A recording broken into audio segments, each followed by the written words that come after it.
महाराष्ट्र में एक सियासत राम मंदिर में चढ़ावा चोरी को लेकर भी हो रही है। उद्धव ठाकरे कल नागपुर में रामनगर इलाके में राम मंदिर में राम रक्षा स्रोत का पाठ करने वाले हैं। खास बात यह है कि संजय राउत ने इसके लिए आरएसएस के सरसंघचालक मोहन भागवत को भी न्योता दिया है। उन्होंने मुख्यमंत्री देवेंद्र फडणवीस को भी राम रक्षा स्रोत के पाठ में बुलाया है। संजय राउत ने कहा कि नागपुर में संघ मुख्यालय है, मुख्यमंत्री का विधानसभा क्षेत्र भी है, इसलिए इन दोनों को राम रक्षा स्रोत पाठ में आना चाहिए। हम नागपुर में अगर हमारा कार्यक्रम हिंदुत्व का कर रहे हैं तो नागपुर में राष्ट्रीय स्वयंसेवक संघ का मुख्यालय है।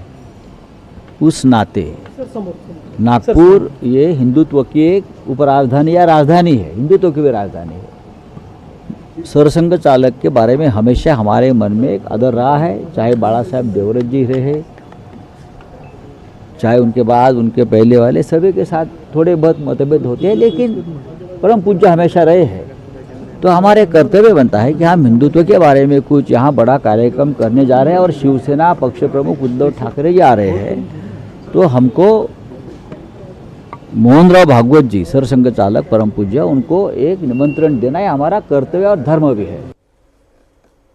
लेकिन बीजेपी के नेता चंद्रशेखर बावनकुले कह रहे हैं कि देवेंद्र फडणवीस को किसी से राम भक्ति का सर्टिफिकेट नहीं चाहिए।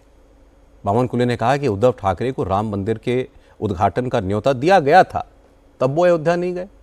अब हिंदू मतदाताओं को लुभाने के लिए प्रभु राम का सहारा ले रहे हैं।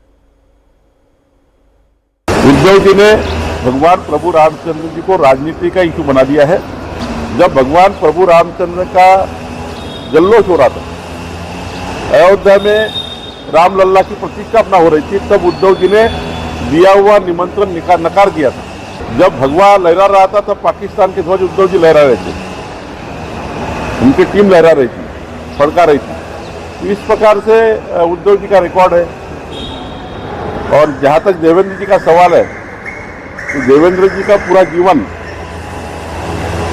आस्था का, संस्कृति और संस्कार का रहा है। भगवान प्रभु रामचंद्र देवेंद्र जी के लिए एक आस्था का स्थल है, राजनीति का नहीं है। कार सेवक है देवेंद्र जी। बाबरी मस्जिद जब गिर रही थी तब देवेंद्र जी कार सेवा कर रहे थे। महाराष्ट्र में इस प्रकार से नौटंकी करके नहीं चलेगी। उद्धव जी भगवान प्रभु रामचंद्र जी के नाम पे नौटंकी कर रहे हैं। सारा बेस खत्म हो चुका है, बेस वापस लाने के लिए कर रहे हैं। अमरावती से सांसद रह चुकी नवनीत राणा ने भी उद्धव ठाकरे को उनके पुराने दिनों की याद दिलाई। नवनीत राणा ने कहा कि हनुमान चालीसा का पाठ करने पर उनको तो जेल भेज दिया गया था, और वो उद्धव ठाकरे आज किस मुंह से राम भक्ति की बात कर रहे हैं। राम रक्षा के नाम पर राजनीति करने वाले उद्धव ठाकरे जी कल नागपुर में राम रक्षा कर रहे हैं। तो मुझे लगता है विदर्भ की, जब वो खुद मुख्यमंत्री थे जनाब उद्धव ठाकरे जी, तो विदर्भ के किसानों के खेतों की मिट्टी भी उनके पैरों को लगी नहीं।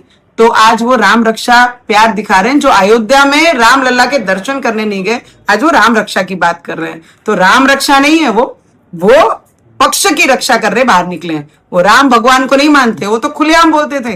जो जय श्री राम बोलते हैं, मैं उनको बोलता हूँ वो हरामखोर है। तो जो जय श्री राम बोलने वालों को हरामखोर बोलते हैं, वो राम रक्षा की बात नहीं कर सकते।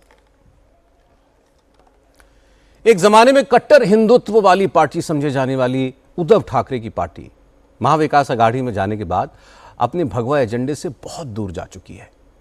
जितने भी नेता उद्धव की पार्टी को छोड़ करके गए, सब ने आरोप लगाया कि उद्धव ठाकरे हिंदुत्व के एजेंडे को अब छोड़ चुके हैं। अब ऐसे में उद्धव ठाकरे को लग रहा है कि अगर पुराने वोट बैंक को हासिल करना है तो फिर से प्रभु राम की शरण में जाना पड़ेगा, और शायद भगवान राम ही अब उनका बेड़ा पार कर पाएंगे।